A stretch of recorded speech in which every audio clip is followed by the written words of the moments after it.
2011 சட்டமன்ற தேர்தல் வர அஸ்ராகார்க்கின் லத்திக்கு வேலை வந்தது. பல பார்முலாக்களால் மதுரை என்றாலே தேர்தல் ஆணையம் லேசாக பயந்த நாட்கள் அது. தேர்தலை எந்த சிக்கலும் இல்லாமல் சரியாக நடத்தி கொடுக்கும் பொறுப்பு அஸ்ராகார்க்கின் கைகளில் வந்து சேர்ந்தது. அதிரடி ரோந்து 24 மணி நேர கண்காணிப்பு என பணப்பட்டுவாடா நடக்கவே விடாமல் தடுத்தார் அஸ்ராகார்க். ஏதாவது தடை ஏற்படுத்தலாமா என யாரும் எண்ணக்கூட முடியாத அளவுக்கு கரார் காட்டினார் கார்க்.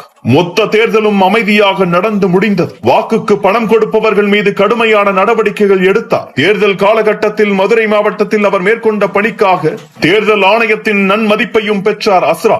தேர்தல் முடிந்த சமயம் அது. அழகிரி ஆதரவாளரான பொட்டு சுரேஷை கைது செய்து தரையில் அமர வைத்த பெருமை அஸ்ராகார்க்கு உண்டு. ஆட்சி அதிகாரம் இருந்தபோது ஒரு பெண் போலீஸ் அதிகாரியை மிக கேவலமான வார்த்தைகளால் பொட்டு சுரேஷ் திட்டியிருந்த தகவலை அறிந்த அஸ்ராகார்க் அதே பெண் போலீஸை வைத்து பொட்டு சுரேஷ் மீது வழக்கை பதிவு செய்ய வைத்தார். அந்த பெண் அதிகாரி முன்பு தரையில் உட்கார வைக்கப்பட்டிருந்தார் பொட்டு. இந்த நேரத்தில் தான் அஸ்ராகார்க்கின் பெயரை தமிழ்நாடு முழுக்க பரவச் செய்த 2 சம்பவங்கள் அரங்கேறின. மது அருந்திவிட்டு மகளை பாலியல் வன்முறை செய்ய தனது கணவன் முயல அதை பொறுக்க முடியாத தாய் ஒருவர் கணவனையே கொன்றுவிட்டார். போலீசார் அவரை கைது செய்து விசாரிக்க தொடங்கினர். நடந்த விஷயங்கள் அனைத்தையும் கனத்த மனதோடு அந்த தாய் சொல்ல அதன் பின் இருக்கும் நியாயத்தை புரிந்து கொண்டார் அஸ்ராகார். உடனடியாக களத்தில் இறங்கி அந்த தாயின் வாக்குமூலத்தில் இருக்கும் உண்மை தன்மையை உறுதிப்படுத்தினார். உண்மைகளை அறிந்து கொண்டவர் அந்த பெண் மீது வழக்கு ஏதும் பதிவு செய்யாமல் காவல் நிலையத்திலிருந்து அனுப்பிவிட்டார். காவல்துறையின் சிறப்பு அதிகாரத்தை எளிய மனிதர் ஒருவருக்காக பயன்படுத்தினார் அந்த அதிகாரி. அதே போல 2013 தேனி மாவட்டம் தேவதானப்பட்டியில் பள்ளி சிறுமி ஒருவருக்கு HIV நோயாளி ஒருவரை திருமணம் செய்து வைக்கும் ஏற்பாடுகள் நடக்க தனது சிறப்பு காவல் படையை அனுப்பி அத்திருமணத்தை நிறுத்தினார் அஸ்ராகார். இந்நிலையில் தர்மபுரிக்கு மாற்றப்பட்ட அஸ்ராகார் அங்கு நிலவி வந்த சட்டவிரோத சிறுநீரக விற்பனை,